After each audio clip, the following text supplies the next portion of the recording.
Onde que a gente terminou a aula passada? A gente terminou a aula passada. Droga. Tela errada.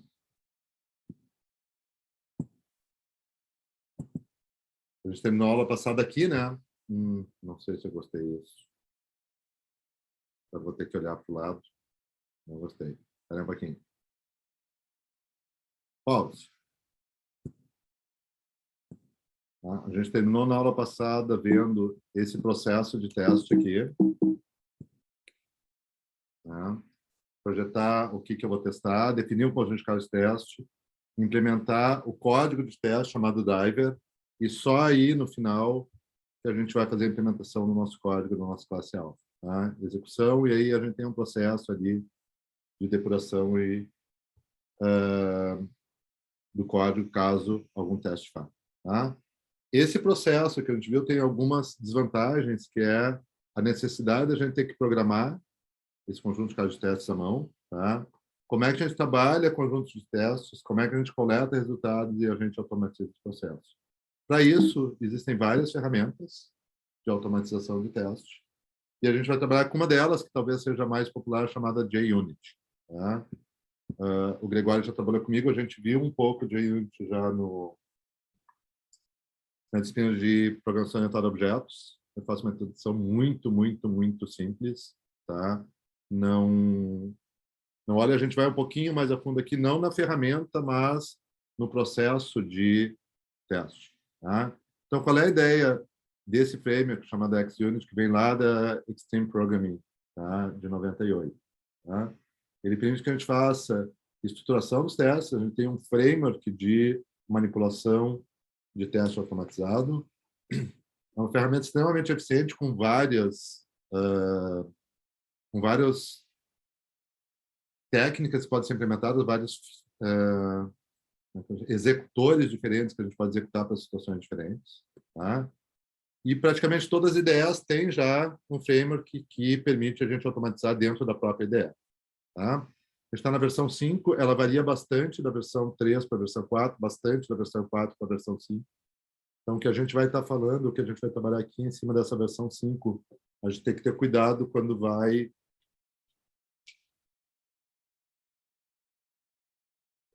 instanciar o framework, porque eles são bem diferentes. Tá? Aquele Starter Kit que a gente está usando do Maven, ele está gerando um código inicial para teste unitário com a versão 4. Ele não serve. Tá? A gente vai trabalhar direto com a versão 5. Tá? Qual é a ideia do JUnit? Tá? A gente vai criar uma classe driver. A classe driver é uma classe que exercita a nossa classe para fazer a revelação dos defeitos, para procurar os defeitos. Né? O default é o nome da classe para testar, mais o teste lá no final. Tá? Todos os métodos são void. Quem faz o controle de se funcionou ou não funcionou é todo o JUnit. Então, os meus métodos de teste na classe driver são todos void. Tá? Aqui uma boa prática. Cada método que eu escrever vai testar um único aspecto do meu software. E a gente vai trabalhar com anotações. Na realidade, o que acontece? A gente toca o executor do Java, quem vai executar a nossa classe driver vai ser o JUnit. Ele vai percorrer a nossa classe.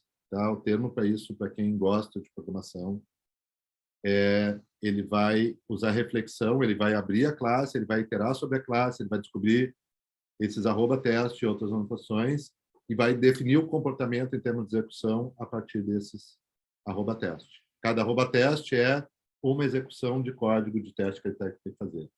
Como é que ele trabalha? Usando um conceito que já tem no Java, a gente não trabalha tanto, de asserções. Tá? A asserção é uma notação que eu coloco no meu programa que diz assim, eu acredito que isso é verdadeiro. Se ela for verdadeira, ele passa, o programa é inócuo, ele não faz nada. Se ele fala, a asserção gera uma exceção. Tá? O que acontece quando eu estou no framework, no JUnit? Ele vai capturar essas exceções e, ao capturar a exceção, ele gera um relatório para a gente do que aconteceu. Tá? A ideia é que cada método vai testar uma parte do teste, do código, tá? Testa, verifica se o resultado é aquele que a gente queria com a asserção. Se der erro, vai gerar uma exceção. Se der verdadeiro, vai em frente. Tá? Exemplos de asserções. Aqui a gente tem um bando de asserções. Tá? Garantir que são iguais o valor esperado ao valor obtido. Tá? Esse cara a gente só deve usar para valores inteiros. A gente tem muito problema de precisão matemática, então a gente não deve usar esse assert equals para valor flutuante. Assert true, se essa condição é verdadeira. Se a condição der falsa, se o teste der falsa, ele gera uma exceção. Assert false. E aí a gente tem um bando de asserções, vão lá na documentação, né? É importante a gente ver, que permite a gente trabalhar as exceções que são importantes para aquele problema. Então, eu tenho todas as exceções aqui no GI5, tá? Ó, é um bando, né? Só a experiência em construir classes driver de teste, trabalhar nessa área de qualidade, vai nos dizer exatamente qual é o tipo de asserção que a gente vai usar. Aquela assert equals, ó, byte, byte, char, double. Quando a gente vem no double, tem essa assert equals. Só que se a gente entrar nela,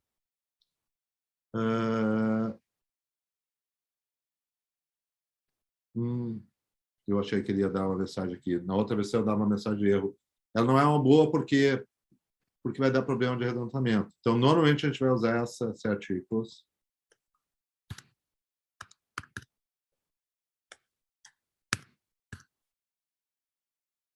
Assert equals. Cadê?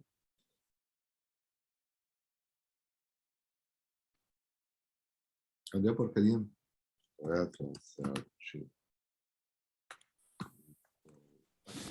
Double com delta. O que faz esse delta? Ele vai comparar se o valor que eu esperava é aquele valor que eu obtive e vai dar um valor de precisão matemática que eu aceito. Então, eu estou trabalhando com valor financeiro e eu esperava que o imposto de R$ 423,42. Tá? Esse 42 centavos talvez não seja um número que tenha representação exata. Ele pode dar 419,9983. E aí eu vou dizer qual é a precisão que eu aceito. Por exemplo, se o erro de arredondamento estiver na casa do milhar, da décima de milhar, eu aceito.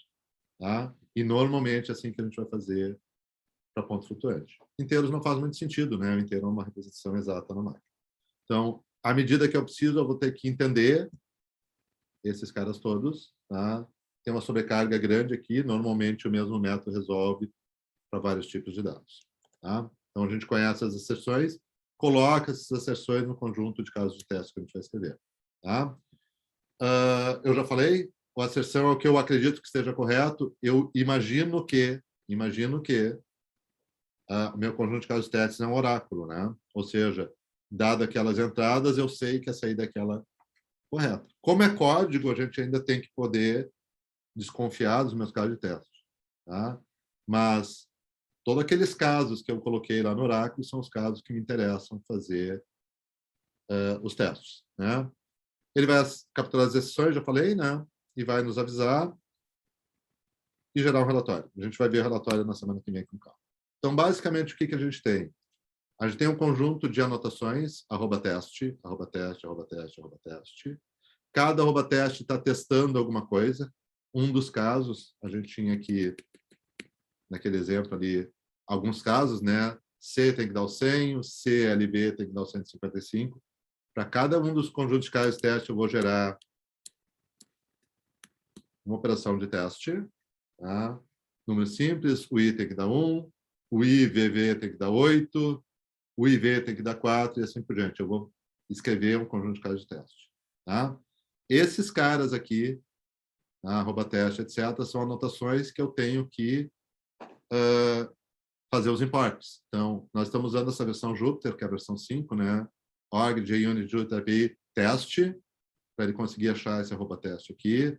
Assertion, para ele ter esse assertion aqui, né? Assertions, ponto, assert equals, resultado esperado da minha conversão é 1. Tá? Eu vou executar essa classe de teste, ele vai gerar um relatório. Depois a gente tem alguns outros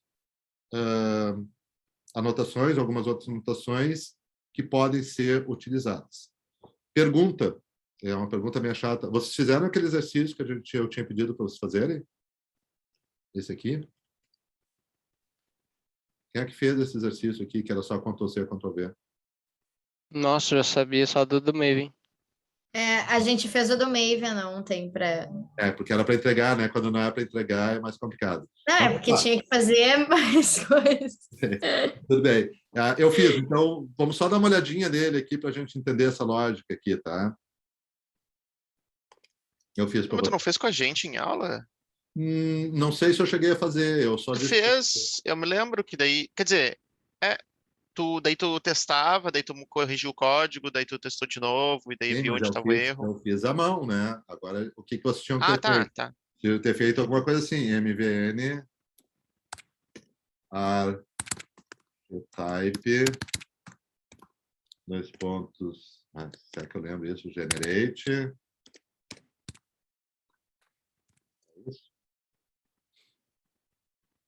Tá? E você tinha que ter criado a estrutura do projeto, depois de criar a estrutura do projeto, mudado o POM e assim por diante, tá? Deixa eu ver se eu consigo botar ele aqui. Eu já fiz isso, tá? Clear, ls, cd... Ih, como é que é? Teste onde tá. Não fala.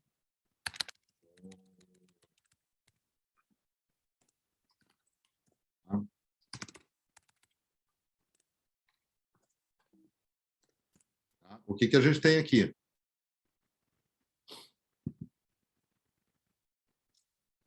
Aquela, lá no meu source, o meu app.java, opa, o meu numfinder.java, tem o quê? Aquele código exatamente que a gente viu. Tá? Esse aqui é o que eu fui testando dentro da classe app. Aqui eu nem copiei a classe app. Tá? Fui testando à mão. Agora a gente está usando uma ferramenta automatizada. Quando eu criei com o Maven, ele já criou essa pasta aqui chamada teste. Essa pasta teste está com a mesma sequência de estrutura de pastas que eu tenho na minha aplicação principal, ele gerou. Tá? O meu POM está trabalhando com esse org JUnit Jupyter aqui, que é a versão do JUnit 5. Tá? Como é que a gente faria se o meu POM não tem? Eu vou pesquisar lá. Maven. JUnit. Tá? O que ele vai me dizer? Maven Apache, using JUnit 5. Tá ali, ele vai mostrar qual são as dependências, né? Eu quero o Jupyter, tá aqui a dependência que eu vou usar. Tá? JUnit Jupyter, Engine, versão 5.4.0, aqui está 5.6.2, uma versão um pouquinho mais nova. Tá? Então, a gente fez aquelas alterações, gerou, e eu tenho aqui minha classe de teste. Tá? Eu tenho que colocar as exceções que eu vou usar, então estou usando as exceções, eu estou usando o meu anotação de teste, e eu estou usando esse before it. O que está fazendo esse before it? Eu tenho um conjunto de @teste, ele vai executar este código aqui, este código, eu tenho 4 casos de teste aqui. Antes de cada @teste, o que o framework faz? Vai executar esse código @beforit. Então, na prática, quando eu mandar executar esse conjunto de casos de teste, o que ele faz? Ele abre cada @teste. Antes de executar esse código aqui, ele instancia essa variável newFinder e executa o código de teste. Terminou. A instância é encerrada. Eu tenho um novo @teste. Executa esse método chamado setup. Cria uma nova instância no Finder e depois executa o teste. Se a gente olhar na documentação, a gente tem várias anotações. Before it, @before para antes de todo o switch de caso de teste. Before it, after it, após cada caso de teste, se eu tiver alguma validação especial ou não. Tá? Então, o que eu estou dizendo aqui? Executa esse caso de teste, 10, 8, 2, 14, 7. Verifica se 14 é maior, verifica se o 14 é menor. O que acontece aqui? MVN, tá? A gente não precisa dar um clean cada vez, mas o clean vai fazer o quê? O clean vai apagar essa pasta target, se eu tiver alguma dúvida se está tudo atualizada. Tá? Compile. E se eu der um exec aqui, o que vai acontecer? Ele vai executar a aplicação app que eu tenho lá. Tá? Por que tu não deu package? porque não quero gerar o jar, só quero compilar. E tem que escrever certo, né? O package é para ele gerar o arquivo jar lá no target, esse cara aqui, ó. Só que tem um erro nesse nosso... Onde que tá? Ah, tá, porque eu não usei package.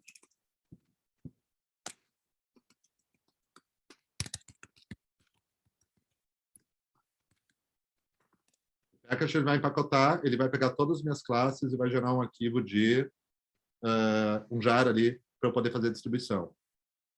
Esse POM que o Bernardo distribuiu para a gente ali ele tem um erro, ele não está conseguindo executar o jar. Tá? O package executa os testes, tá? O compile não ia executar. Tá aqui, ó. Ele executou os testes e disse assim,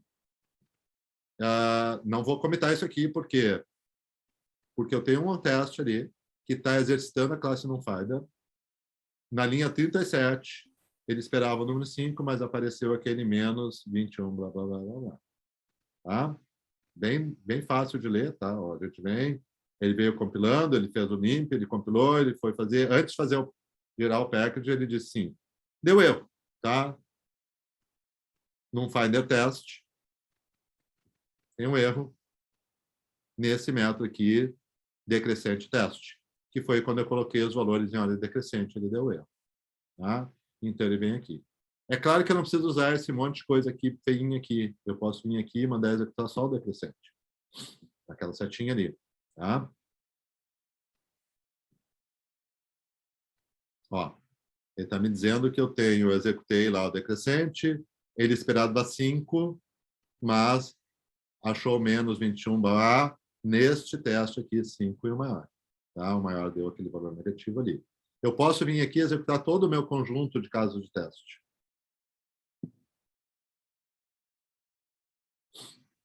Tá? Aí ele vai me dizer o seguinte, a classe não passou, esse teste simple test passou, esse teste decrescente passou, 1, 2, 3, 4, 5, tá? E esse teste aqui falhou, com aquele valor ali. A partir daqui eu posso fazer depuração, mas o que o JUnit me deu foi isso. Tá? A gente vai ver um pouquinho mais da ferramenta, depois a gente vai ver uma ferramenta de cobertura mais no final da semana. Tá? E aí a gente analisa um pouquinho mais. A gente pode fazer uma série de coisas aqui, mas como o valor é bem simplesinho, né? Ele está me dando onde que ele falou. Que é mesmo o relatório que está aqui, né? Quando eu fiz pela linha de comando. Deixa eu ver que não, perdi. Compile.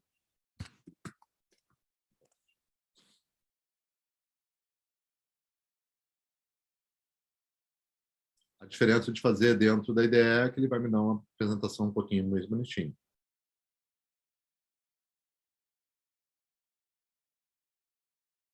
Tá? Ali, né? Esperado assim. Alguém tem noção do que é o que eu acabei de falar, análise de cobertura? Só para não ficar batido, porque parece falar. É quando do código foi Isso. rodado, né? Tipo, se chegou em tal linha ou se não chegou em tal linha. Exatamente. Ele vai verificar se eu passei por todos os comandos e todas as linhas do meu código, ou quais as linhas que eu não passei no meu teste. Tá? Aqui, se a gente tirar o else, a gente já tinha visto na aula passada, né? Se eu voltar ali para testar,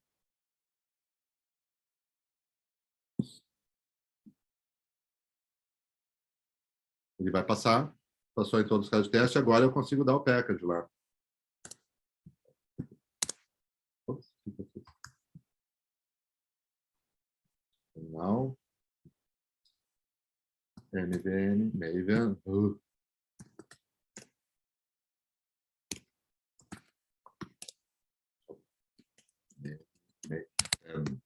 O senhor mudou o nome do arquivo Java para aspas ali.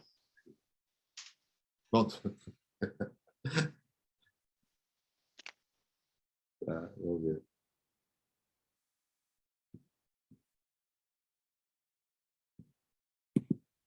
Certo.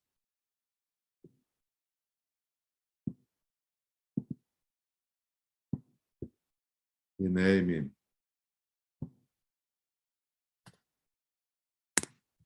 Obrigado.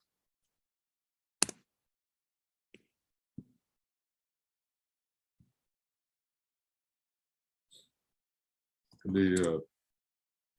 Clear. Tá? Como ele vai passar, ele deve gerar agora e deve gerar para nós o jar aqui dentro.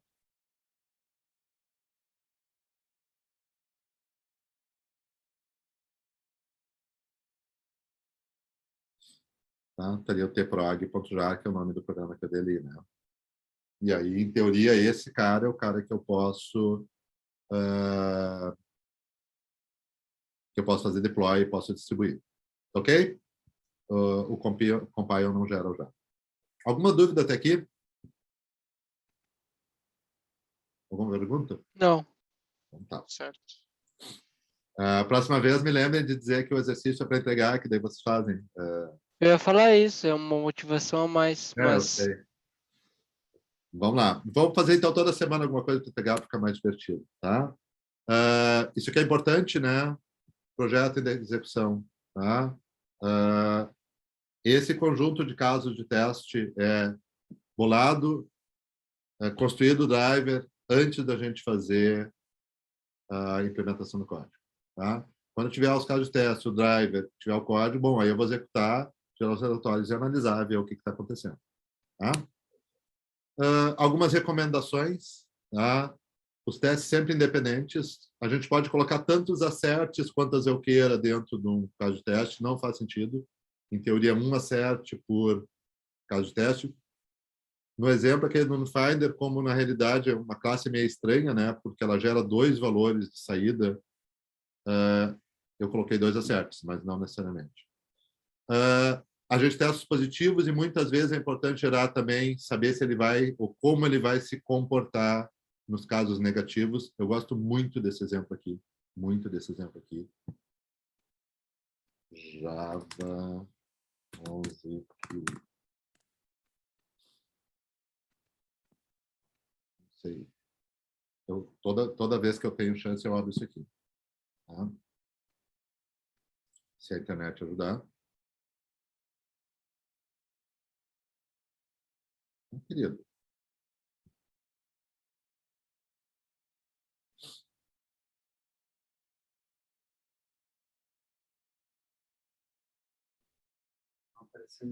Tem aula. Olha só, tá? A gente tem uma interface em Java chamada Kiwi. Ela é implementada em várias estruturas de dados diferentes, tá? Mas interface é um contrato, né? O que o meu contrato da interface Kiwi diz? Que eu tenho 2 métodos, tá? Que são bem legais. Eu posso remover um elemento de uma fila com remove ou com pull. E eu posso perguntar quem é o primeiro da fila, né? Fazer um pick nele com element e pick. Como isso está na interface, todas essas classes aqui, um deck em lista encadeada com controle de concorrência, uma fila de prioridade, um delay kiwi, um linked list e assim por diante. Indiferente da implementação que eu fizer, o comportamento é esse aqui. Se eu tentar remover um elemento de uma lista vazia, com remove, ele tem que gerar uma exceção. Qual exceção? A exceção que está aqui. No such element exception. Tá? Se eu tentar retirar o primeiro, perguntar quem é o primeiro elemento de uma fila com element, ele tem que me gerar uma exceção não such element exception. Tá? Se eu tentar retirar um elemento de uma fila vazia com pool, ele tem que me devolver o valor null, se ele não tiver elementos. Esse é o contrato da interface. Eu posso implementar qualquer uma das classes, eu posso implementar a minha classe de fila que eu resolvi bolar, mas para seguir na interface eu tenho que ter esse comportamento que é esse que diz. Então, na hora de testar, eu tenho que testar o quê? A fila funciona, ela faz o que é esperado, né? Quem entrou primeiro sai primeiro, né? Fila, né? First in, first out. Eu completo, mas eu tenho que saber se o comportamento desses casos que são erros, ele é o comportamento que é o esperado. E aí a gente tem que voltar aqui e lembrar de uma coisa que é extremamente importante do PowerPoint, que às vezes passa bem batido. Esse aqui, né?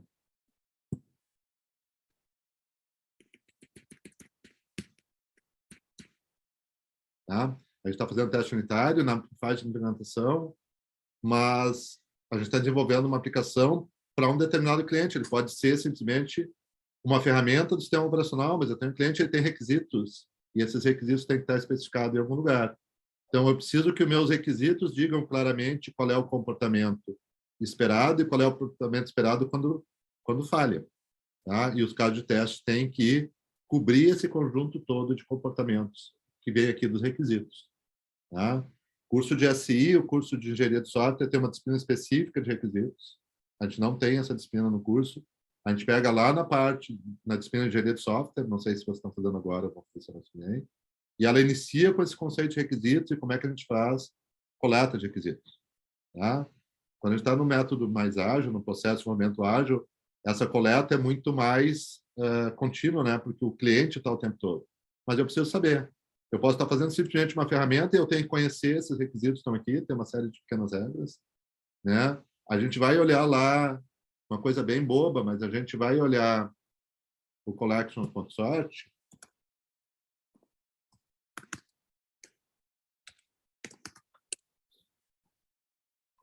Vou pegar a versão 11, né? 11 é a última LTS, então eu sempre abro a versão 11 porque eu acho que é a mais estável nesse momento. Collections.sort.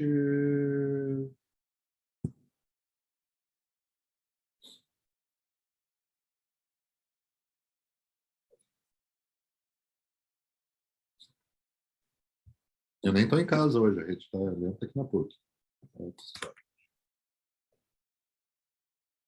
Ó, olha o que ele fala ali. Blá, blá, blá, blá, blá, blá. Por exemplo, o algoritmo usado para o sort não tem que ser o merge sort.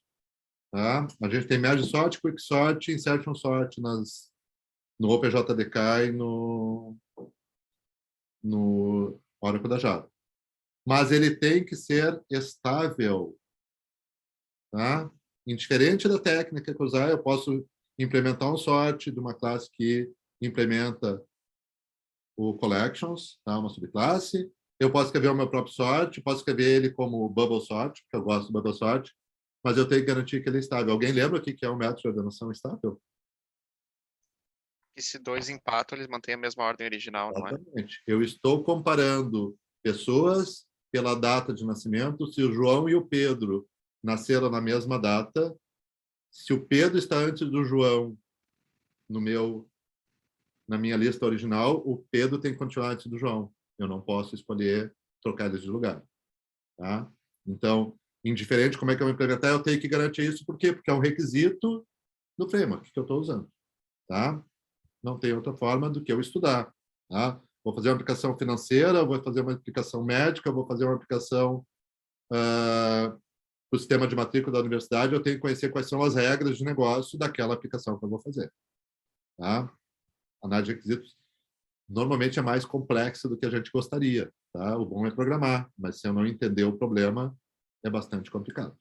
Tá? Ok, vamos voltar para cá, senão a gente não termina.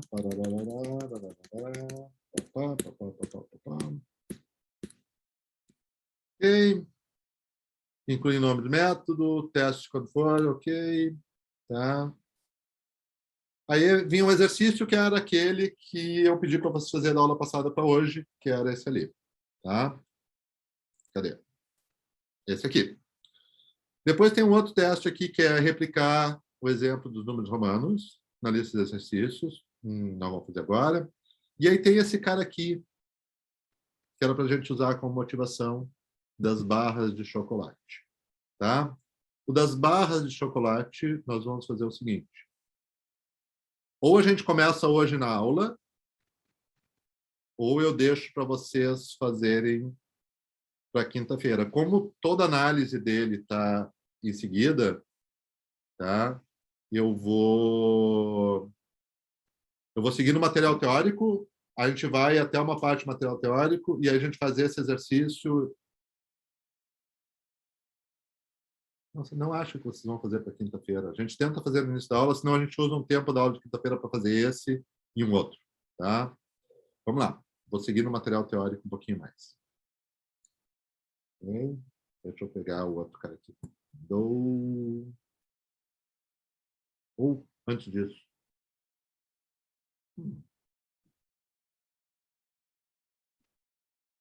Vamos ver. Vamos voltar para cá. Vamos tentar ler isso aqui, ó. O que ele está dizendo? Dos chocolates, tem que enviar chocolates para clientes e a indústria produz barras de 1 kg e 5 gramas e 5 quilos. Tá? Eu quero saber quantas barras de 1 kg e de 5 quilos eu devo enviar para um cliente, dado o seu pedido. O cliente fez um pedido de 83 barras de chocolate. Tá? Eu quero saber quantas barras de chocolate eu tenho que colocar de 1 kg e de 5 quilos, dado o meu estoque, né?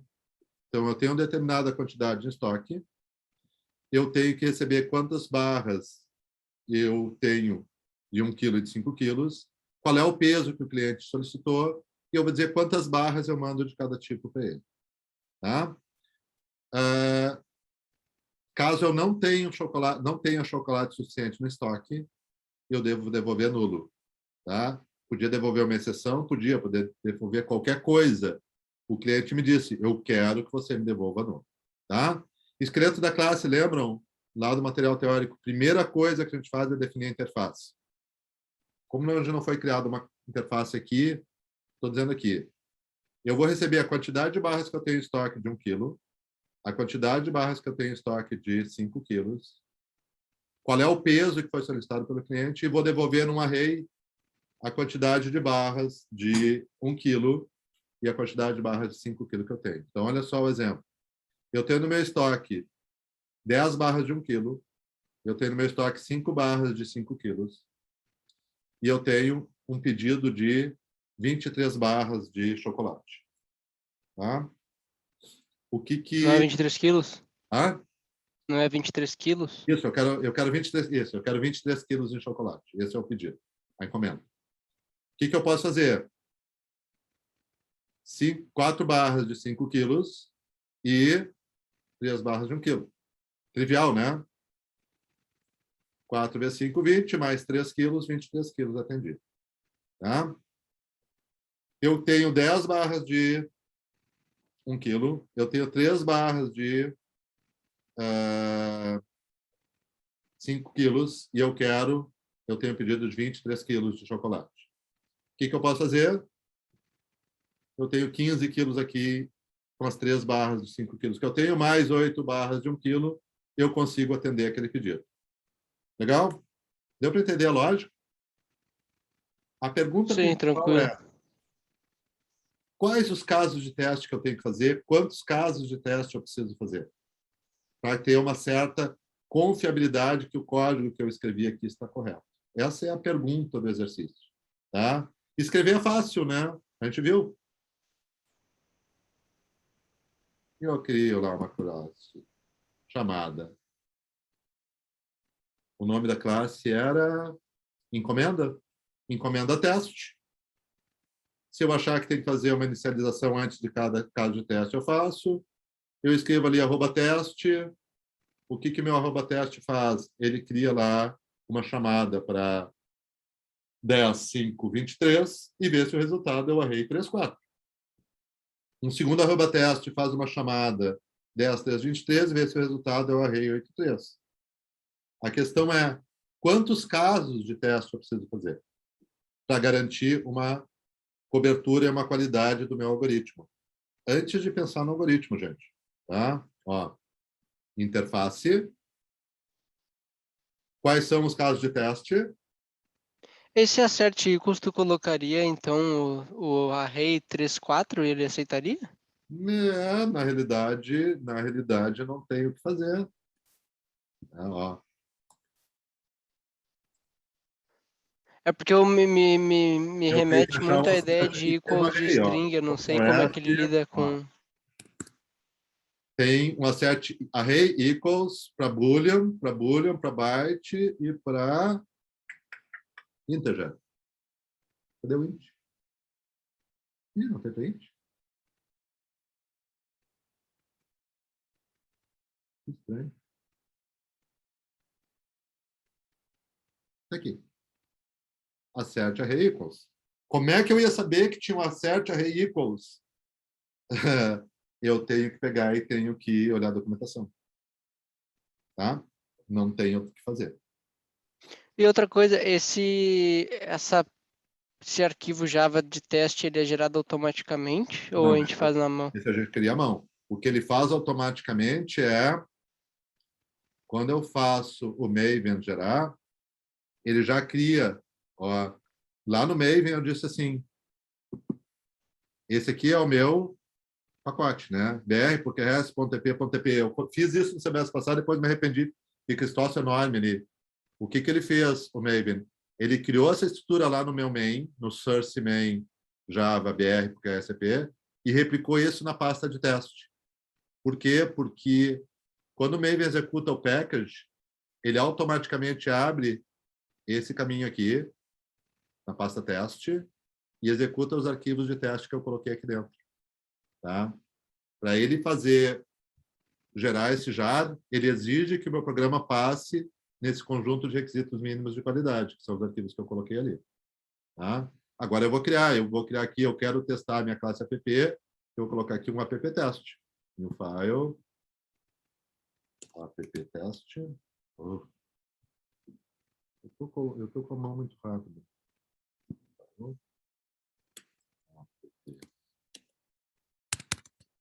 Coisa, tia. Rename.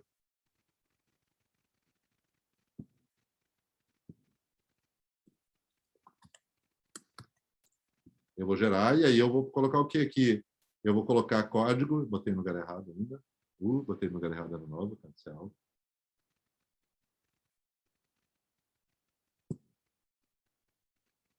Aí eu botei na pasta TP, na pasta porque essa ficou no lugar errado, tem que pôr na pasta TP, né? Tá? Só que agora eu vou ter que acertar ali. E aí eu vou escrever o conjunto de casos de teste, né? Só para a gente não ficar errado.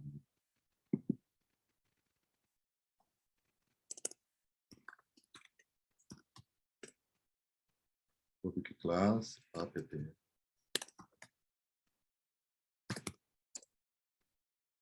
Tá? Quando eu executar agora, ele vai executar app-test, vai executar num Finder. Ou eu posso executar eles isoladamente. Tá? Ele não está reconhecendo uma classe de teste unitário ainda. Eu tenho que colocar os asserts, né? Pelo menos esse cara aqui. Dependendo do que eu vou usar aqui dentro, aí ele vai reconhecer como sendo uma classe teste, à medida que eu colocar os @teste. Tá? Ok? Vamos lá. Aqui. Onde que eu queria chegar? Aqui. Tá? O nosso desafio é entender quando que eu consigo uma cobertura dos meus casos de teste mínima para saber se aquele código tem confiabilidade. Tá? Eu não escrevi o código ainda. Vocês podem escrever o código depois, como exercício. Não tem o código ainda. O que significa? Que eu vou ter que pensar sobre quais são os requisitos, qual é a lógica que está dentro aqui, né? Enviar barras, a prioridade é enviar barras de 5 quilos. Então, eu vou esgotar as 5 quilos antes de começar a montar as barras. Senão, eu tinha 23. Se eu tivesse 100 barras de 1 quilo, eu mandava as 23 barras de 1 quilo e acabava. Tá? É o mesmo exercício aquele de fazer troco em moeda, tá? De primeiro semestre. O módulo e divisão, módulo e divisão. A mesma coisa, só que está mais simplesinho. Tá bem? Deu para entender?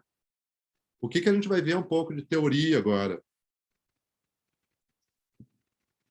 Já que o desafio é saber qual é o conjunto de casos de teste, a gente tem algumas técnicas para ajudar a definir qual é o conjunto de casos de teste. Então, esse material está muito baseado naquele livro que tem o link ali na outra apresentação, né? Introdução ao teste de software, capítulo 4 lá. Tá? E tem duas referências aqui, se vocês quiserem dar uma olhada. Tá? A gente vai ver duas técnicas, basicamente, que permitem a gente ter pelo menos uma confiabilidade mínima da nossa aplicação. Tá? Qual é a lógica? Tá? A gente quer qualidade, então esse cara entra nessa linha de qualidade de software. Né? Processo e momento de software com qualidade. Tá? Qual é? Eu quero uma garantia. Quando eu estou no Maven, ele não me deixa gerar um GA se eu não passei no conjunto de casos de teste. Não faz sentido eu entregar ou empacotar ou querer fazer deploy numa aplicação que não compila ou que não tem pelo menos aquele conjunto mínimo de garantia de qualidade. Tá? Então, os casos de teste é aferir um selo dizendo esse cara vai executar pelo menos para esse conjunto de requisitos aqui. Tá? Como é que a gente faz esse cara?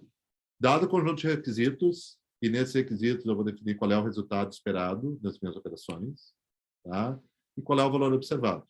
Então, aquela tabelinha da aula passada, né? Revisão. Dado esse valor de entrada, meu resultado esperado. Dado esse valor de entrada, meu resultado esperado. Raiz quadrada de -1.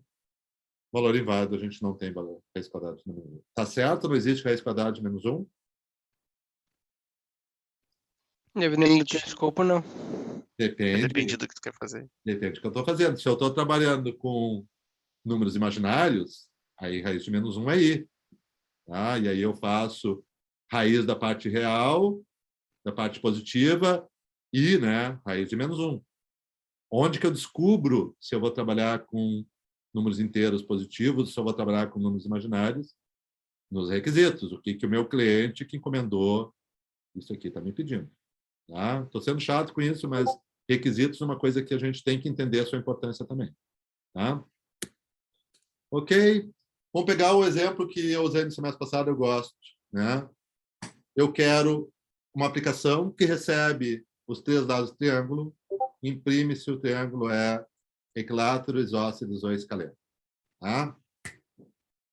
Quem é que lembra o que é um triângulo equilátero, isósceles ou escaleno? Essa aí é fácil. Mas do semestre passado. É que no semestre passado eu botei os ângulos também, né? Acutângulo, retângulo e obtusângulo. Aí complicou um pouquinho. Esse aqui é só motivação. Tá? Lembra? 3 lados iguais, 2 lados iguais, escaleno, os 3 lados diferentes. Legal, tranquilo, é isso que eu preciso fazer. Tá? O que essa parte simples diz assim? Dado o conjunto de valores de entrada, qual é o resultado esperado?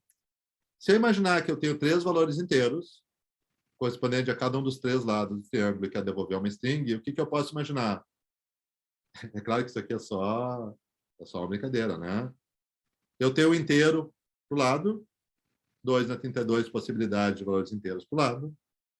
3 inteiros, eu tenho este número aqui. 3, 6, 9, milhão, bilhão. Vamos lá. 1000, milhão, bilhão, trilhão, quaquilhão, fortuna do tio Patins. Tá? Pessoal, dá para testar todas as combinações possíveis de entrada para saber se o meu programa funciona? Dá, né? Quanto tempo vai levar? Depende de quanto tempo tu quer que leve. Vai levar um tempo do caramba, né? Vai levar um tempo do caramba. Tá? Então, eu não tenho como testar todas as combinações, mas o principal não é isso, não é que é impossível testar todas as combinações. A pergunta é, eu preciso testar todas as combinações? Essa que é a pergunta que interessa. Será que eu preciso? Vamos ver. A gente sabe que se os 3 dados são iguais, 10, 10, 10, ele é um triângulo equilátero. Perfeito? Todo mundo concorda? Pergunta é, se eu sei que 10, 10, 10 deu um triângulo equilátero, eu preciso testar com 11, 11, 11, 12, 12, 12, 13, 13, 13? Pergunta, será que faz alguma diferença? Não, e o legal seria tu testar com números em ponto flutuante, por exemplo, não? Não, porque o meu exercício disse que eu recebo os 3 lados... não fala isso. Né? Não fala isso. Vou esquecer. Bom, recebe linha de comando 3 lados, 3 valores inteiros, tá? Senão a gente vai enlouquecer. Tá? São inteiros. Tá? Inteiro fica com ponto flutuante, fica tudo mais chato de fazer. Inteiro. O que eu posso imaginar? Bom, se os 3 lados são iguais, eu chego no equilátero. Qual o valor dos 3 lados? Não interessa. Né? Dado que eu passar um caso de teste com 3 valores iguais, e ele der equilátero, em teoria ele vai funcionar para todos os casos iguais. A não ser que o cara tenha dito lá, if A igual a 10, if B igual a 10, if C igual a 10, retorna equilátero. Não sei se vocês pensaram em fazer isso, mas vamos lá. O que eu imagino que o cara fez é se A igual a B e B igual a C. Então, ele é equilátero. Perfeito? Transitividade. Resolvi. Eu preciso testar outro, eu preciso fazer outro caso de teste com 3 valores iguais? Não.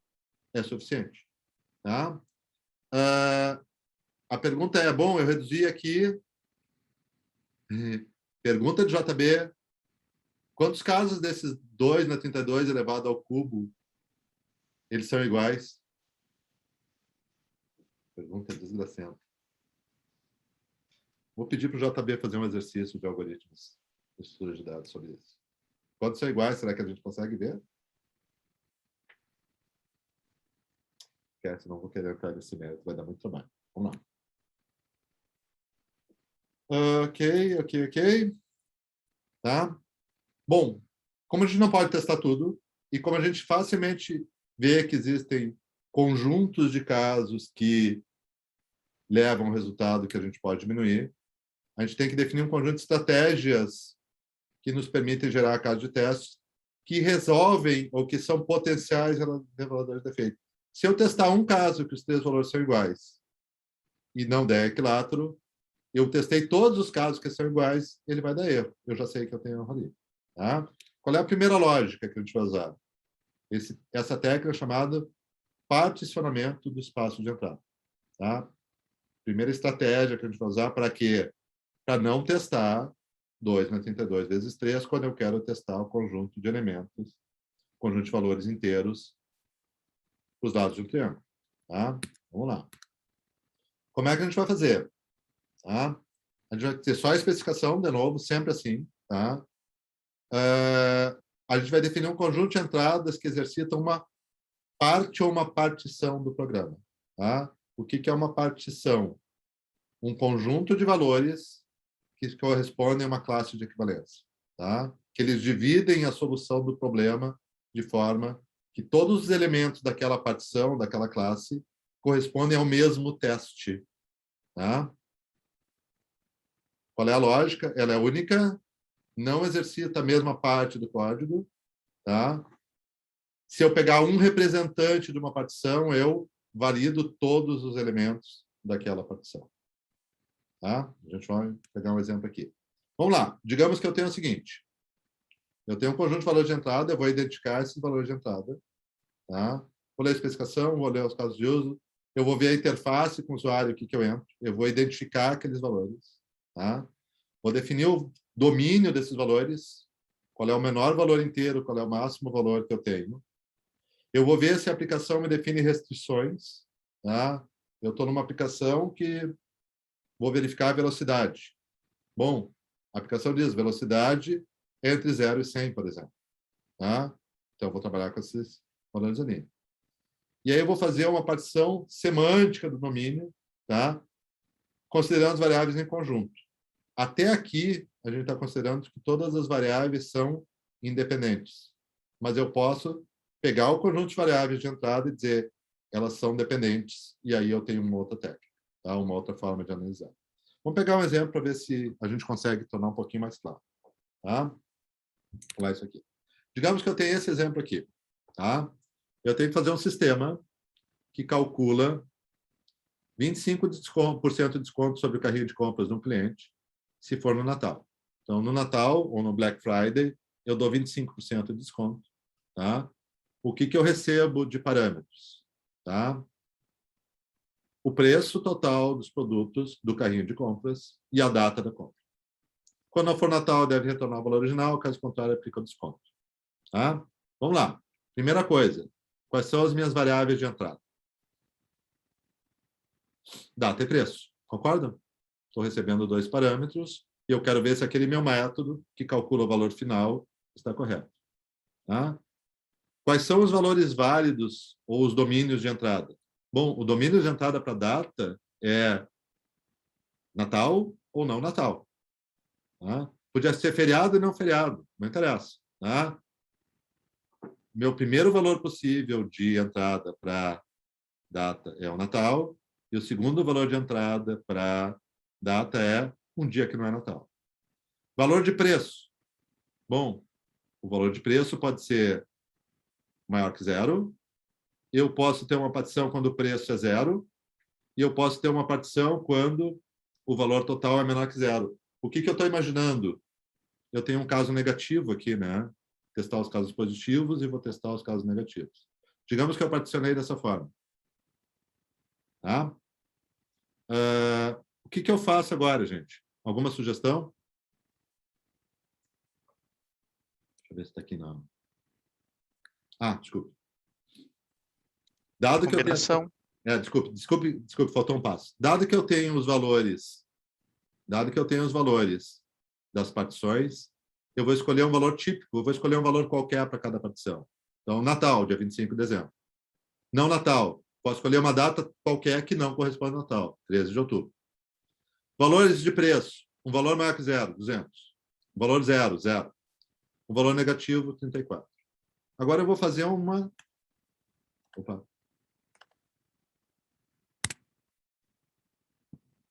Produto cartesiano. É Natal e eu tenho 200, é Natal e eu tenho um valor zero, é Natal e eu tenho um valor 34. Eu tenho o valor zero, eu não me lembro por que eu botei o zero aqui ou por que está o zero aqui, mas agora que está ali, vamos lá.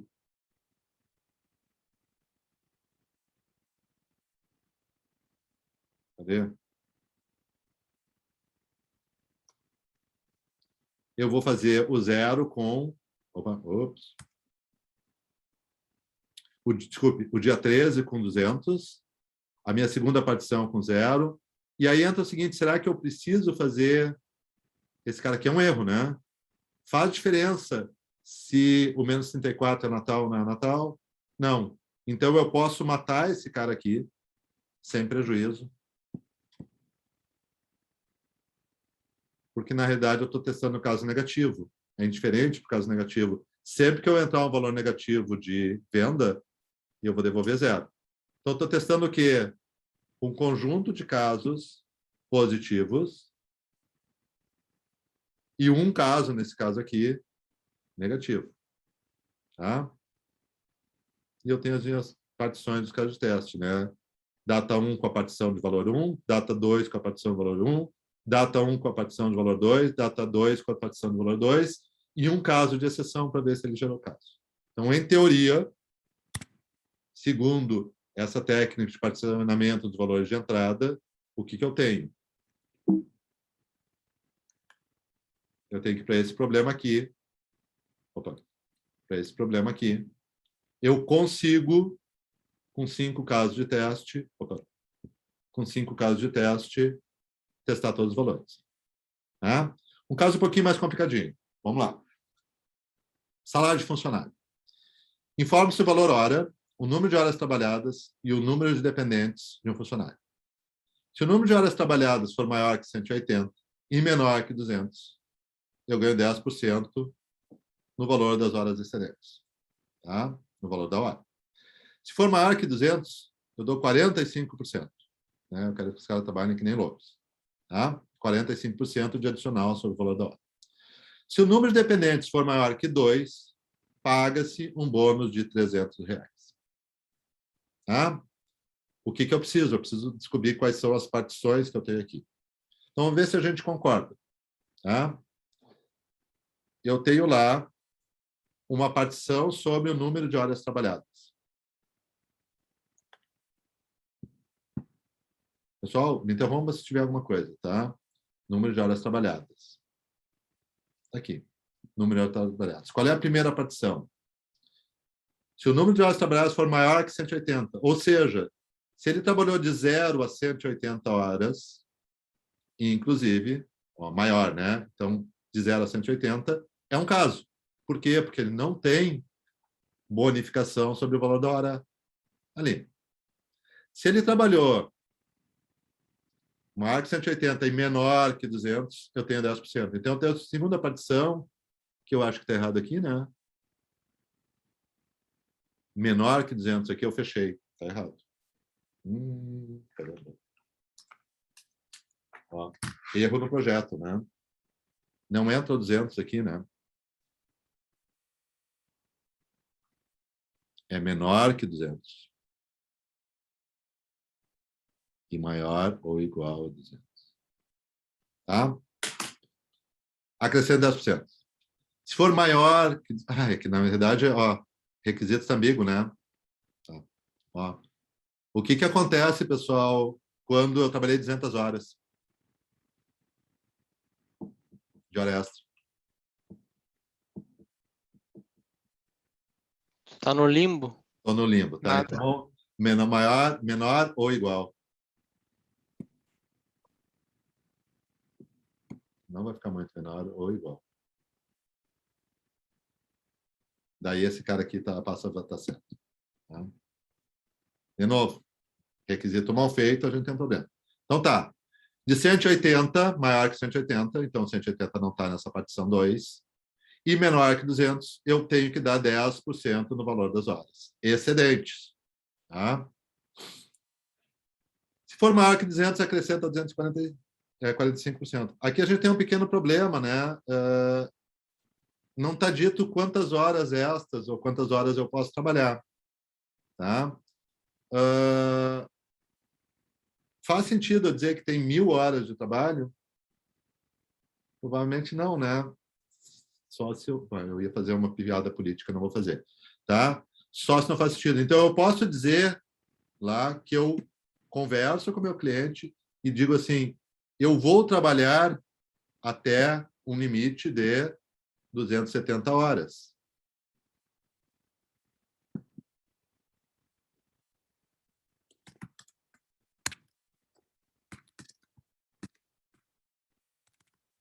Esse valor tem que estar ali. Tá? Então, eu peguei os 3 casos. Não vai ter direito à bonificação, bonificação de 10%, bonificação de 45%. Depois eu posso fazer alguns casos de erro, né? Não faz sentido eu ter número de horas trabalhadas negativo. Tá? Não faz sentido eu trabalhar mais que 270 horas. E aí eu chutei ali 1.000. Tá? Então, eu tenho 5 partições sobre esse problema aqui. Eu tenho um segundo particionamento que eu posso fazer sobre... Vou escolher uma cor bonita. Como é que eu escolho uma cor bonita aqui? Um segundo particionamento que eu faço sobre... Por que eu não escolho a cor bonita? Ah, perdi. Número de dependentes. Mas For Mark 2, o máximo nem... Então, de 0 a 2 dependentes, não tem dependentes. Primeira partição. Opa. Primeira partição. De 2 até 10, mesma lógica. Mesma lógica. Definido com o cliente.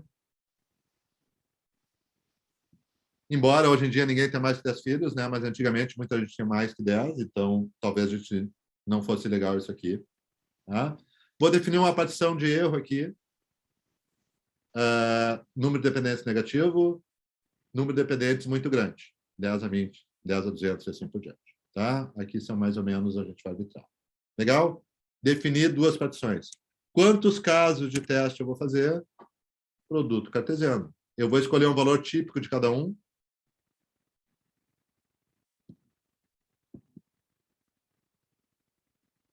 (70), 190, 240 e assim por diante. E vou fazer o produto cartesiano, né? Esse 70 com um filho.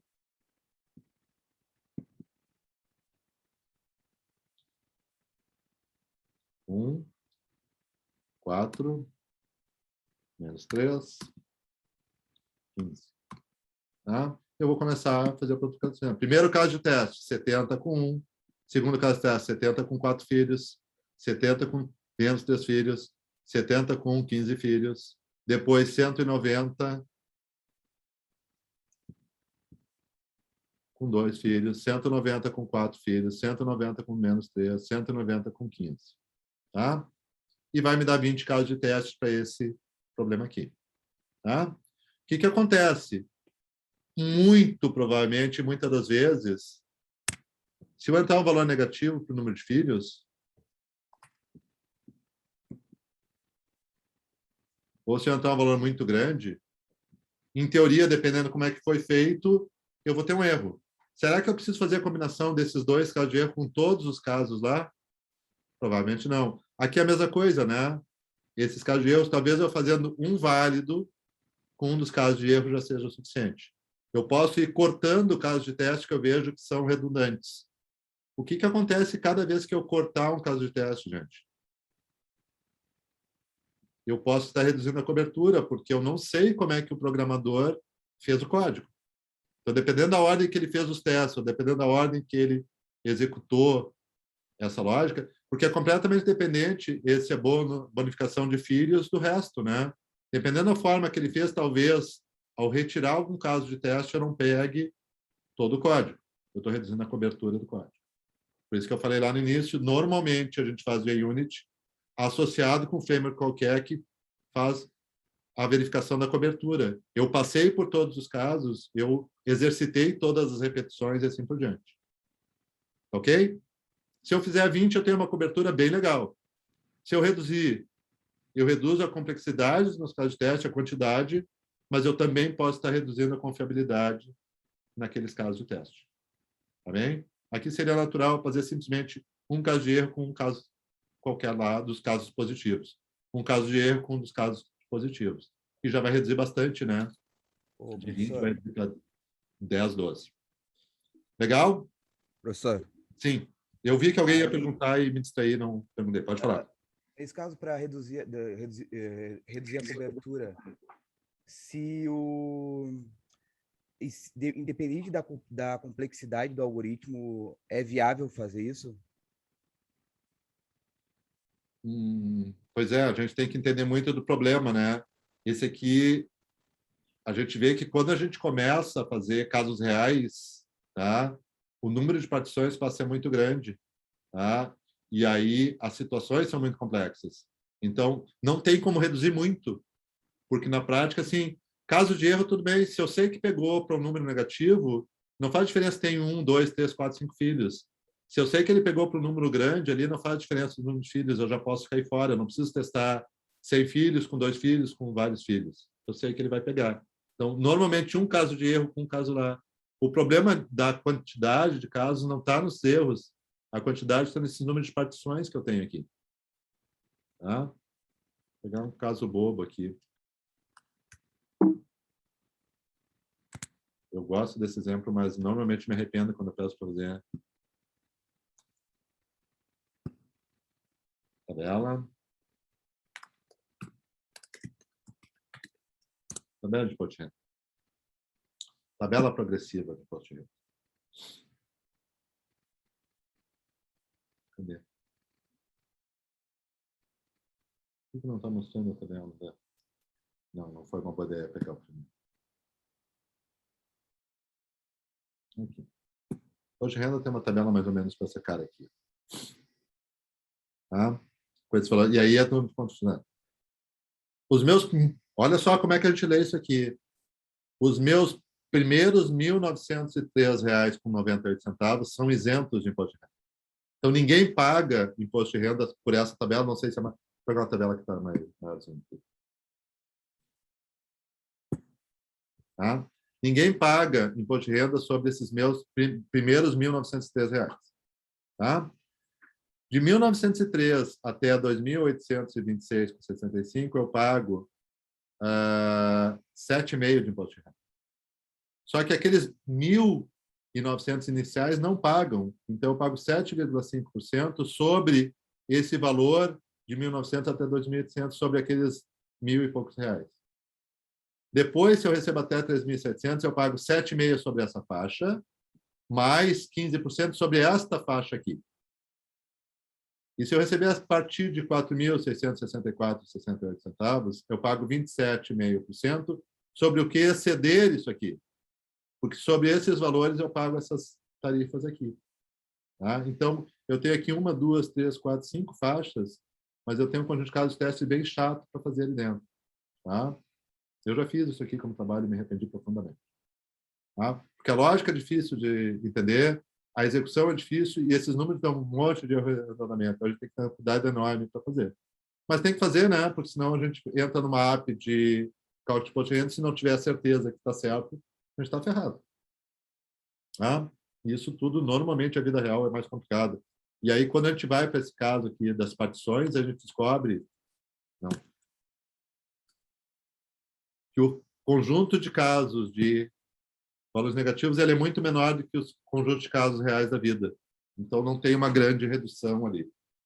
Tá? Legal? Ok? Só para a gente encerrar aqui. Tá? Esse caso dos triângulos é um caso interessante que entra nesse caso aqui, né? Tem uma análise mais semântica aqui. O que a gente sabe sobre triângulo, gente? Que todo triângulo equilátero, os três lados são iguais. Então, em vez de particionar pelos valores de entrada, porque eles são mutuamente dependentes, né? Eles não são independentes, eu posso particionar pelo resultado. Então, eu tenho um caso de teste para triângulo equilátero, os três lados são iguais. Tá? Aqui tem 3 casos de partição para os triângulos serem isósceles. Tá? Os 2 primeiros iguais, o primeiro e o último igual, os 2 últimos iguais, ele é isósceles, 2 lados iguais. Escalemos 3 diferentes. A princípio, em teoria, se 3 forem diferentes, todo conjuntos ou toda a categoria dos 3 diferentes toda a partição dos 3 diferentes deve estar ok. Não é triângulo. Alguém lembra quando que ele não é um triângulo?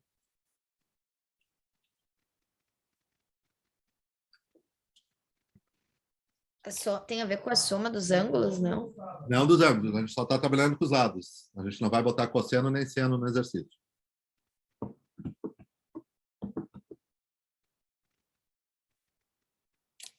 Nosso problema é matemática, a gente tem que ir na matemática. Mas eu respondo rapidinho para a gente estar terminando a aula. A soma dos 2 lados menores tem que ser maior que o lado maior. Tá? Como é que a gente pode imaginar isso? Vamos desenhar um triângulozinho bem pequenininho aqui. Ó. Sempre Pitágoras ajuda um bocado nessa hora. Né? Eu vou pegar esse cara aqui, vou pegar um cara exatamente igual e vou dizer que esse cara aqui tem lado 1 e esse lado aqui tem lado 1. Quanto que vale esse último lado aqui? Pitágoras? Quanto que vale esse lado aqui? Raiz de 2. Raiz de 2.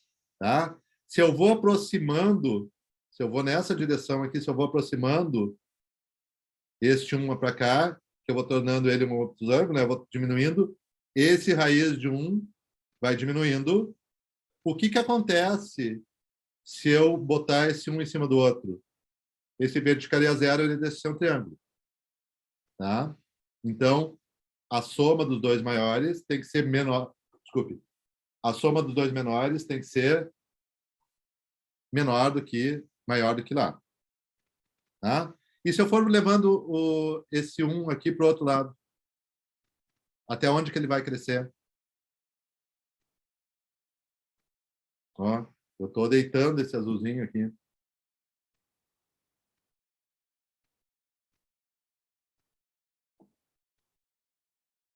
Até quase 2, né? O que acontece quando chegar em 2, o terceiro lado? Não, mas se for sempre 1, Ah, não. Mas daí eu tenho um lado 1 aqui, ó, e eu fiz uma reta.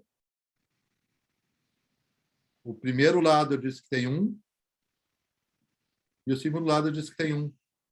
Ele continua sendo um triângulo? não. Então, tá.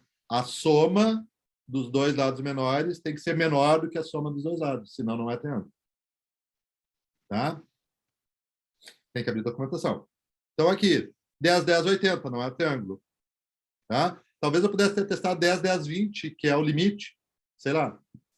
Se eu botar um lado negativo, digamos que eu não tenho valores negativos de lado. Mas está testado 10, 10, 20 no P2? Ah, 10, 10, 20? Ops, deixa eu pensar. 10, 10, 20 é um triângulo, gente?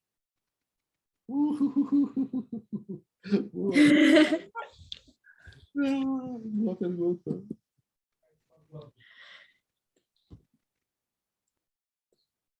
Tá?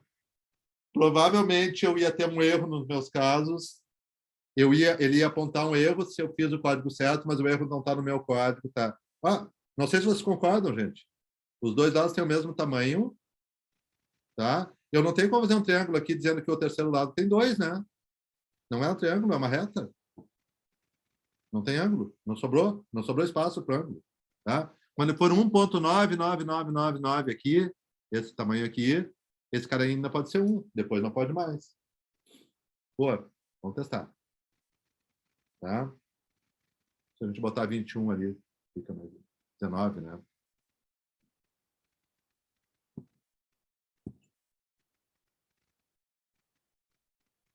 Tema de casa. Olha na documentação se eu falei alguma bobagem aqui. Legal. Será que isso aqui garante, pessoal, que eu testei tudo que eu precisava testar?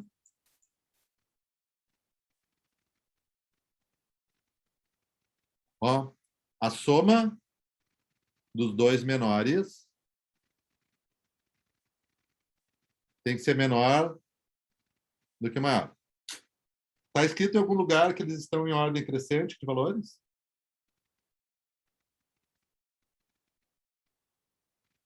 Não está escrito, né?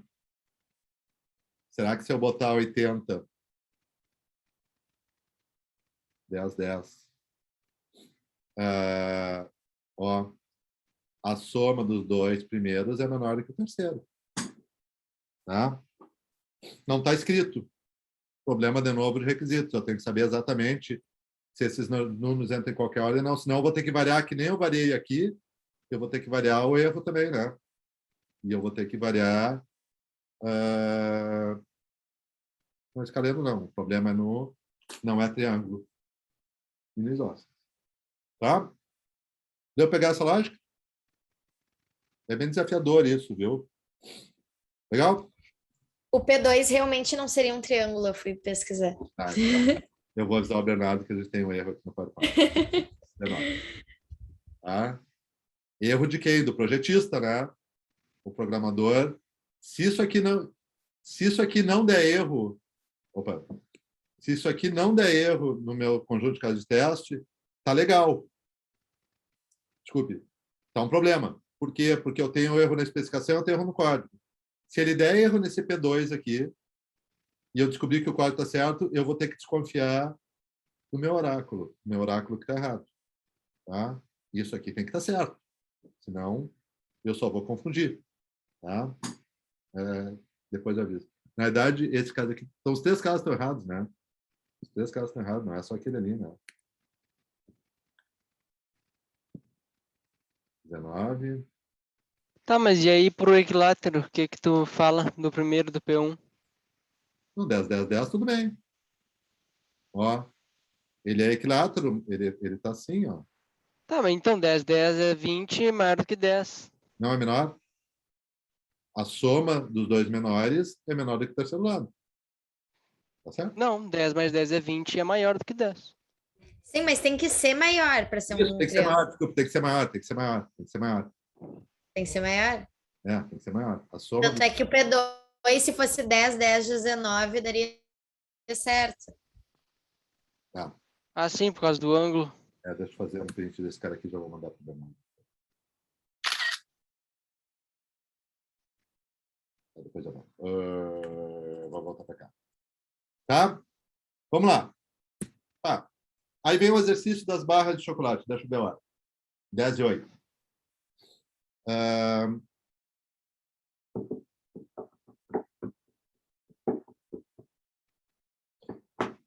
Vamos lá. Vamos ver como é que está a análise disso aqui. E você tenta implementar esse aqui, pode ser? Na aula que vem a gente faz modo de exercício. Tá? Se der. Tá? Vamos lá. Já tinha lido o exercício, né? O que a gente tem? Quem são os meus parâmetros de entrada? Número de barras de 5 kg, de 1 kg e o peso final da encomenda. Tranquilo, né? Quem é que é o meu parâmetro de saída? Um array que tem a quantidade de barras de 1 kg e o resto das barras de 5 kg. Tá? Quais que são minhas partições euclásticas de equivalência? Deixa eu ver. Primeira partição, eu só vou usar barras pequenas. Minha segunda partição, eu só preciso de barras grandes. Terceira partição, preciso de barras pequenas e grandes. Quarta partição, eu não tenho barra de chocolate suficiente, tá? Ou está fora da especificação, algum caso excepcional qualquer que deva gerar uma exceção, tá? Então, a gente pode imaginar que eu tenho 5 partições diferentes, tá? Eles não são completamente independentes, né? Eu tenho que pesquisar esses 5 casos aqui. O que eu posso fazer? Gerar 5 casos, né? Eu preciso apenas de barras pequenas. Eu preciso de 3, ele não vai ter como fechar, eu mando as 3 barras de 1 quilo. Eu preciso só das grandes. Eu tenho 3 barras grandes e quero 10 quilos. Eu mando 2 barras de 5 quilos. Eu vou dividir. Eu tenho 17 e eu tenho barra suficiente. Eu vou usar o quê? As 3 grandes que eu tenho e 2 pequenas. Pelo menos é isso que eu espero. Eu quero 10 quilos e eu tenho 6, né? Uma grande e uma pequena. Não atende a especificação. Eu tenho um peso negativo ali. Tá? Consegui gerar os casos de teste e vou construir a classe de teste. Depois de construir a classe de teste, o que eu faço? Desculpe, a classe de teste, o driver, eu escrevo o algoritmo para fazer isso aqui e vejo se funciona ou não. Tá? Vamos tentar fazer isso. Cara, tu escreve o algoritmo depois de escrever os casos de teste? Sim. E muitas vezes, não é a mesma pessoa que escreve, né? Isso aqui é feito pela equipe. Faz teste cego? A lógica é essa. Eu não posso olhar para o código e fazer um conjunto de casos de teste que atenda ao meu código. Então, Sim. está no outro, né? Não está nesse PowerPoint aqui. Isso aqui é bem importante. Eu fechei.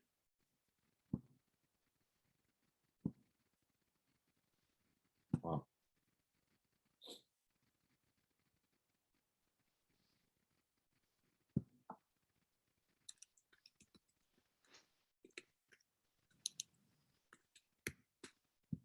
Eu olhei a interface me diz, eu vou receber número de barra, estoque de 1 quilo, estoque de 5 quilos e o pedido. Vou definir o conjunto de casos de teste. Tá ali. Vou implementar o código de teste, a classe driver. E aí, quando eu tiver isso aqui, possivelmente, é a hora que eu vou entregar tudo isso aqui para o desenvolvedor. Você vai implementar esta lógica nesta funcionalidade e vai testar com isso aqui, com essa classe de teste. Talvez eu só faça isso aqui, né?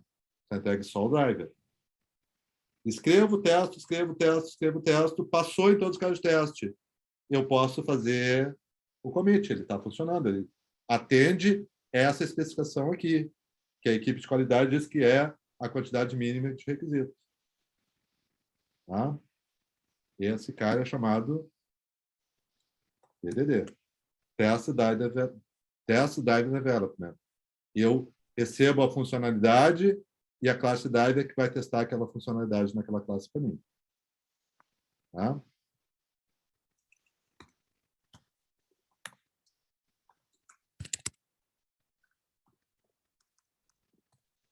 Agora que eu lembrei que eu vi esse dev aqui. Tá? Vamos fazer assim, ó. Tentem fazer. Já está projetado. Então, escreva a classe driver sem fraude. Escrevam uma classe que implementa a lógica e executem para ver se funcionou. Tá? Se a classe, o código de vocês atendia aqueles requisitos mínimos que estão ali. Tá? A gente começa a aula que vem discutindo esse exemplo. Eu marquei a palavra dev aqui, porque eu não sei se vocês viram que eu coloquei aqui no Moodle. Chegaram a ver isso aqui? O SDate? O SDate. Sim, a professora em Direito de Software tinha comentado com a gente já. Para quem está fazendo Direito de Software, sim. Tá? Eu coloquei aqui porque eu acho que tem muito a ver com a nossa disciplina, tá, gente? Todo mundo sabe o que significa a sigla DevOps? Não sei. Dev de Development, Ops de Operation. Tá? Classicamente ou historicamente, a equipe de desenvolvimento não conversava com a equipe de operação, que é a equipe que garante o deploy, que organiza as estruturas de implantação, que faz, que coloca em produção. Tá? E a gente tinha, historicamente, divergências enormes entre o que o desenvolvedor está fazendo e os requisitos de segurança, de implantação e o tempo que levava para a parte de operação, de infraestrutura, botar a aplicação no ar. Esses métodos mais ágeis fazem que esses desenvolvedores trabalhem em conjunto. Então, a minha equipe de desenvolvimento tem alguém de operação ou tem alguém do desenvolvimento que faz, às vezes, da equipe de operação, e eu faço isso de maneira muito mais ágil. Tá? Mesmo antes desse conceito, tinha muitas empresas que já tinham visto essa briga enorme que existia entre a equipe que desenvolveu o software e a equipe que está implantando. Tá? Assim como a gente tem algumas divergências entre a equipe que está desenvolvendo e o ADM, né, o DBA, o Database Administrator, tá? O administrador de banco de dados, o que eu quero e o que ele me disponibiliza. Tá? Então, isso aqui é um modelo muito atual de como os grupos desenvolvem. Isso é uma metodologia de desenvolvimento. Tá? Então, está embutido aqui nesse conceito de integração contínua, está embutido tudo isso que a gente está vendo aqui. Tá? Então, eu estou em dúvida, e vamos conversar agora no último minuto. A gente tem a aula na quinta-feira que vem, e eu peço que vocês assistam essa daí. Eu nem sei se você tem aula na quinta-feira à noite. Ou a gente transfere a aula da manhã para a noite e vocês assistem para ter a presença da manhã. O que vocês acham? Vai ser que horas mesmo? Das 7 às 9, às 10h30. Ó, tem duas atividades, Das né? 7 Horário às 10h30. É que eu não sei se vocês têm aula à noite, mas são duas, Eu não tenho. tá? Tem uma mesa redonda e depois tem o pessoal falando da sua experiência de trabalhar como DevOps, tá? Então, dá para assistir de forma independente, eu acho. Tá? Mas eu acho que vale a pena. Pergunta é, a gente mantém a aula da quinta-feira que vem e vocês, quem puder, assiste o evento, ou a gente cancela o da manhã e você se compromete a assistir à noite? Me digam agora, a gente tem que... Isso eu não entendi. A gente assistiria de manhã, daí ou da noite? Não, é que tá. De manhã é aula normal. A gente continua trabalhando Sim. no atividade. E aí eu peço que você venha à noite. Ou a gente troca, a gente não tem aula de manhã, não tem atividade de manhã, e a atividade ela é assistir uma das duas ou as duas palestras à noite. Participar do SED.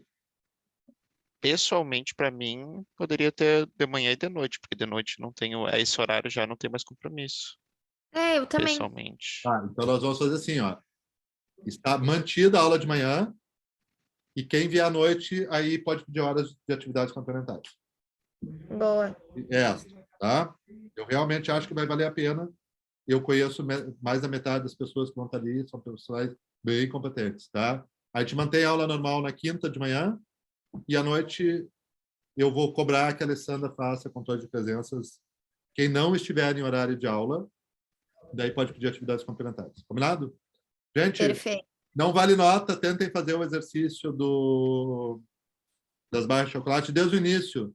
Tem que criar o projeto no Maven, tem que fazer a classe driver, depois implantar e depois executar. E daí você me conta como é que foi aquele conjunto de texto com o código que você implementar. Tá bom? Agostini, eu fiquei com uma dúvida mas é bem rapidinho. Tu me comentaste, tu fez o merge da minha branch lá no Codifica Strings, mas tu falou que eu tinha que ter dado um merge com a main antes. Eu não sei. Tu também falou para mim. Mas eu dei, mas é que quando eu puxei, quando eu fiz, abri meu PR, eu tinha dado pull na main antes e tinha feito isso, então tava, tipo, de acordo com a main. Eu não sei se isso não acontece. Na main e merge. Isso! É que eu dei o pull direto da main, eu não tinha o que puxar para dar o merge, ele já estava mergeado com a main, porque eu puxei direto. Tá. Eu acho que talvez tenha dado isso, porque talvez tu tenha aceitado algum PR antes de aceitar o meu. Posso mexer aqui? Posso mostrar? Pode. Porque olha só, na prática o que eu falei é como tu está fechando ali, em teoria. A gente não está vendo essa tela, né? Eu estou procurando onde está o meu... Ah, tá. Procurando onde está o troço, ele sumiu aqui. O Zoom sumiu. Aqui achei. Olha só. Agora tá vendo, né? Aham. Ahn,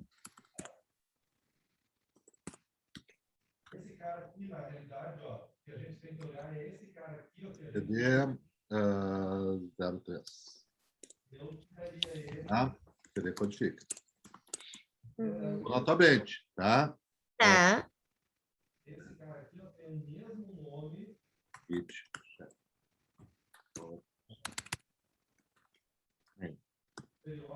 Tá? Aqui na main não tá o teu código, tá? Por que que eu acho? Sim. Como vocês fecharam e concluíram o trabalho, acho eu que vocês deviam ter feito o quê? Vocês deviam ter feito o merge aqui. Git merge. Mas aí eu vou colocar ele direto na main. Na tua, né? Ó, este aqui. Mas é que Agora, daí agora eu botei na main. Eu não botei eu não fiz o merge na minha branch, eu fiz o merge da minha branch com a main. Aí eu tô também. alterando a main para todo mundo. Não. Ah, mas é que tu, aí tá, a gente tá mexendo na main. Ah, tá, é que eu achei que quem ia fazer isso depois era tu, para eu não alterar a main. Pois é, foi a mesma coisa que eu pensei. Tipo, eu dou a minha branch, daí tu coloca pra main no teu projeto. Isso aí. Ó, olha só. Daqui a pouco eu tenho lá, vocês. A vida não é assim simplesinha, né? Eu tenho. Ah, viu? Pode errar. Peraí. Cadê o erro que eu dei aqui?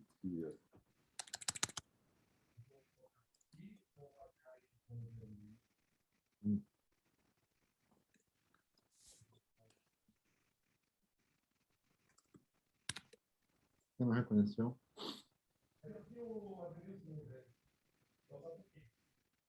Podia ser um projeto bem mais complicado, né?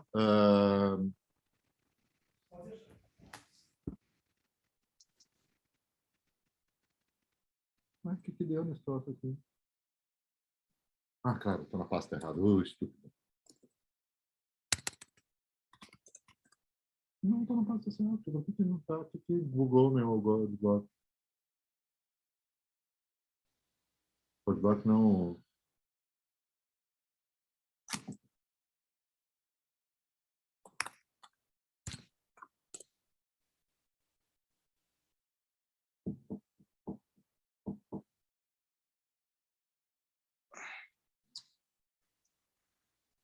Não estou entendendo aqui, gente. Desculpe, não sei por que não, o S-Code não está abrindo. O VS Code se perdeu um pouquinho. Eu não posso falar nada, o meu tá todo perdido, o meu parou de reconhecer Java nas pastas do Maven. Isso aí não tinha acontecido até agora, porque ele não está reconhecendo a pasta .git ali. Doido pra caramba.